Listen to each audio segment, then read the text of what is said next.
Excel PU college ಗುರುವಾಯಿನಕೆರೆ, ಕರ್ನಾಟಕದ number 1 PU college. Admissions open now. Confident ಕಚೇರಿಯಲ್ಲಿ ಪತ್ತೆಯಾಗಿದೆ ಒಂದು ಡೈರಿ.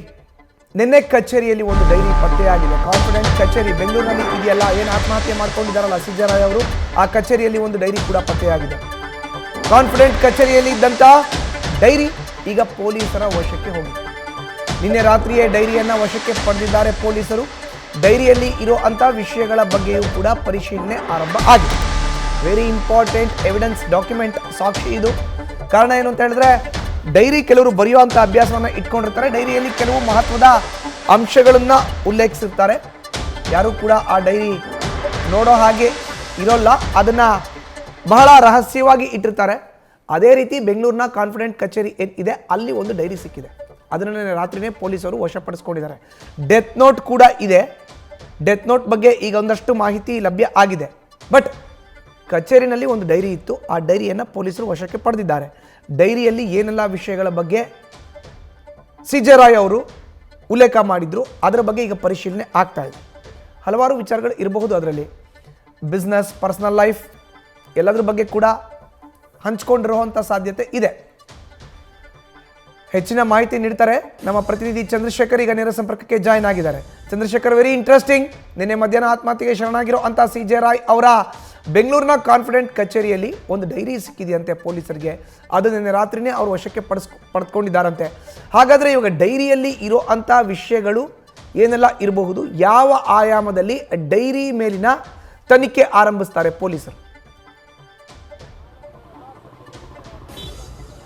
ಖಂಡಿತವಾಗಿಯೂ ಮಧು, ಏನು ಈ ಒಂದು ಪ್ರಕರಣಕ್ಕೆ ಸಂಬಂಧಪಟ್ಟಂತೆ ಈಗಾಗಲೇ ಸಾಕಷ್ಟು ಒಂದು ವಿಚಾರಗಳನ್ನು ಕಲೆ ಹಾಕ್ತಾ ಇರುವಂಥದ್ದು. ಅದೇ ನಿಟ್ಟಿನಲ್ಲಿ ಈಗಾಗಲೇ ಆತ್ಮಹತ್ಯೆ ಮಾಡಿಕೊಂಡಿರುವಂಥ ರೂಮ್ ಏನಿದೆ, ಆ ಒಂದು ರೂಮ್ನಲ್ಲಿ ಒಂದು ಡೈರಿ ಕೂಡ ಸಿಕ್ಕಿರುವಂತಹದ್ದು. ಆ ಡೈರಿಯಲ್ಲಿ ನಟ ನಟಿಯರು ಜೊತೆಗೆ ರಾಜಕಾರಣಿಗಳ ಹೆಸರುಗಳನ್ನು ಬರ್ಕೊಂಡಿರುವಂತಹದ್ದು, ಜೊತೆಗೆ ಅವರ ಕಾಂಟ್ಯಾಕ್ಟ್ ನಂಬರ್ಗಳನ್ನು ಬರ್ಕೊಂಡಿರುವಂತಹದ್ದು, ಮತ್ತೆ ಯಾವೆಲ್ಲ ಈವೆಂಟ್ಗಳು ಎಲ್ಲೆಲ್ಲಿ ಇದಾವೆ ಅನ್ನುವಂಥ ವಿಚಾರಕ್ಕೆ ಸಂಬಂಧಪಟ್ಟಂತೆ ಕೂಡ ಆ ಒಂದು ಡೀಟೇಲ್ಸ್ ಒಂದು ಡೈರಿಯಲ್ಲಿ ಇದೆ ಅಂತ ಹೇಳಿ ಈಗ ಸದ್ಯಕ್ಕೆ ಪೊಲೀಸ್ ಮೂಲಗಳು ತಿಳಿಸಿರುವಂತಹದ್ದು. ಹೀಗಾಗಿ ಎಲ್ಲ ಒಂದು ಕಡೆ ಈ ಒಂದು ಡೈರಿಯಲ್ಲಿರುವಂತಹ ರಾಜಕಾರಣಿಗಳಾಗಿರ್ಬೋದು, ನಟ ನಟಿಯರಾಗಿರ್ಬೋದು, ಅವ್ರಿಗೆ ಏನಾದರೂ ಕೇವಲ ಮಾಡ್ಲಿಂಗ್ ವಿಚಾರವಾಗಿ ಮಾತ್ರ ನಂಟಿದೆಯಾ, ಅಥವಾ ಬೇರೆ ಏನಾದರೂ ಇವರ ಇನ್ವೆಸ್ಟ್ಮೆಂಟ್ ರೂಪದಲ್ಲಿದೆಯಾ, ಅಥವಾ ಬೇರೆ ಏನಾದರೂ ವ್ಯವಹಾರ ಇವರ ಇಬ್ಬರ ಮಧ್ಯೆ ಇತ್ತ ಅನ್ನುವಂಥ ವಿಚಾರಕ್ಕೆ ಸಂಬಂಧಪಟ್ಟಂತೆ ಕೂಡ ತನಿಖೆ ಮಾಡಲಿಕ್ಕೆ ಪೊಲೀಸರು ಮುಂದಾಗಿರುವುದು. ಯಾಕೆಂತಂದ್ರೆ ಈ ಒಂದು ವಿಚಾರಕ್ಕೆ ಸಂಬಂಧಪಟ್ಟಂತೆ ಈಗಾಗಲೇ ಮೊಬೈಲನ್ನು ಕೂಡ ವಶಕ್ಕೆ ಪಡೆದಿದ್ದಾರೆ.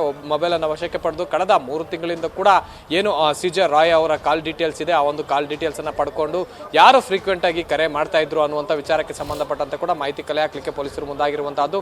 ಆ ಒಂದು ವಿಚಾರಕ್ಕೆ ಸಂಬಂಧಪಟ್ಟಂತೆ ಯಾರು ಫ್ರೀಕ್ವೆಂಟ್ ಆಗಿ ಒಂದು ಕರೆ ಮಾಡ್ತಾ ಇರ್ತಾರೆ, ಅವರ ಹೆಸರುಗಳು ಡೈರಿಯಲ್ಲಿ ಮ್ಯಾಚ್ ಆದ್ರೆ, ಅವರು ಡೈರಿಯಲ್ಲಿ ಏನಾದರೂ ಇದ್ರೆ ಅವರು ಏನಕ್ಕಾಗಿ ಇವರು ಕಾಲ್ ಮಾಡ್ತಾ ಇದ್ರು ಅನ್ನುವಂಥ ವಿಚಾರಕ್ಕೆ ಸಂಬಂಧಪಟ್ಟಂತೆ ಕೂಡ ಸದ್ಯಕ್ಕೆ ತನಿಖೆ ಮಾಡಬೇಕು ಅನ್ನುವಂಥ ಚಿಂತನೆಯನ್ನ ಪೊಲೀಸರು ತನಿಖೆಯನ್ನು ಮುಂದುವರಿಸಿರುವಂತಹದ್ದು. ಸದ್ಯಕ್ಕೆ ಯಾವೆಲ್ಲ ರಾಜಕಾರಣಿಗಳು ಇದ್ದಾರೆ ಈ ಒಂದು ಲಿಸ್ಟ್ ನಲ್ಲಿ ಅನ್ನುವಂತಹದ್ದು ಕೂಡ ಕುತೂಹಲ ಕೆರಳಿಸಿರುವಂತಹದ್ದು.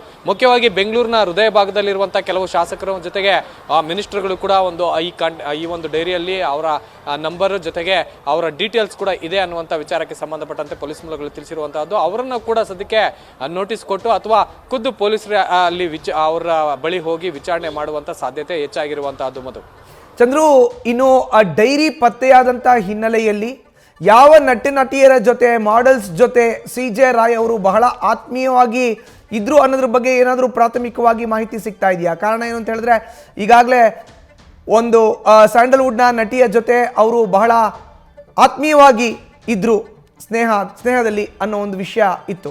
ಅದಕ್ಕೋಸ್ಕರ ಖಂಡಿತವಾಗಿಯೂ ಮಧು, ಏನು ಕೇರಳ ಮೂಲದ ಒಂದು ಕೆಲವೊಂದು ನಟ ನಟಿಯರು ಜೊತೆಗೆ ಸ್ಯಾಂಡಲ್ವುಡ್ನ ನಟ ನಟಿಯರು ಕೂಡ ಇದ್ದಾರೆ ಅಂತ ಹೇಳಲಾಗ್ತಾ ಇದೆ. ಆದರೆ ಕನ್ಫರ್ಮ್ ಆಗಿ ಯಾರ ಹೆಸರಿದೆ ಅನ್ನುವಂತಹದ್ದು ಇದುವರೆಗೂ ಮಾಹಿತಿ ಲಭ್ಯ ಆಗಿಲ್ಲ. ಆದರೆ ಈ ಬೆಂಗಳೂರಿನ ಹೃದಯ ಭಾಗದಲ್ಲಿರುವಂತಹ ಕೆಲವೊಂದು MLAಗಳು ಜೊತೆಗೆ ಮಿನಿಸ್ಟರ್ ಕೂಡ ಅವರ ಕಾಂಟ್ಯಾಕ್ಟ್ನಲ್ಲಿ ಇದ್ದಾರೆ ಅನ್ನುವಂತಹದ್ದು ಸದ್ಯಕ್ಕೆ ಏನು ಪೊಲೀಸ್ ಮೂಲಗಳಿಂದ ತಿಳಿದಿರುವಂಥ ಮಾಹಿತಿ. ಅವರ ಒಂದು ಹಣ ಏನಾದರೂ ಈ ಒಂದು ಕಾನ್ಫಿಡೆಂಟ್ ಗ್ರೂಪ್ನಲ್ಲಿ ಇತ್ತ ಅಂದರೆ, ಈಗಾಗಲೇ ಬೆಂಗಳೂರಿನ ಸುತ್ತಮುತ್ತ ಸಾಕಷ್ಟು ಕಡೆ ಒಂದು ಏನು ರಿಯಲ್ ಎಸ್ಟೇಟ್ ಉದ್ಯಮವನ್ನು ಮಾಡ್ತಾ ಇದ್ದಂಥ ಸಿದ್ದರಾಮಯ್ಯ ಅವರು ಈಗ ದುಬೈನಲ್ಲೂ ಕೂಡ ಸಾಕಷ್ಟು ದೊಡ್ಡ ಪ್ರಮಾಣದಲ್ಲಿ ಇನ್ವೆಸ್ಟ್ಮೆಂಟ್ಗಳನ್ನ ಕೂಡ ಮಾಡ್ತಾ ಇದ್ರು. ಸೊ ಹಾಗಾಗಿ ಅವರ ನಂಟು ಏನಾದರೂ ಇತ್ತ, ಅವ್ರ ಕಡೆಯಿಂದ ಏನಾದರೂ ಒತ್ತಡ ಇತ್ತ, ಅಥವಾ ಅವರ ಇಬ್ಬರ ಮಧ್ಯೆ ಇದ್ದಂತಹ ಒಂದು ಸ್ನೇಹ ಆಗಲಿ ಅಥವಾ ಪಾರ್ಟ್ನರ್ಶಿಪ್ ಆಗಲಿ ಎಂತಹದ್ದಾಗಿದೆ ಅನ್ನುವಂಥ ವಿಚಾರಕ್ಕೆ ಸಂಬಂಧಪಟ್ಟಂತೆ ಡೈರಿಯಲ್ಲಿ ಉಲ್ಲೇಖ ಆಗಿರುವಂಥ ಹೆಸರುಗಳನ್ನ ಇಟ್ಕೊಂಡು ಈಗಾಗಲೇ ಚಂದ್ರು ಹಾಗೆ ಸಂಪರ್ಕದಲ್ಲಿ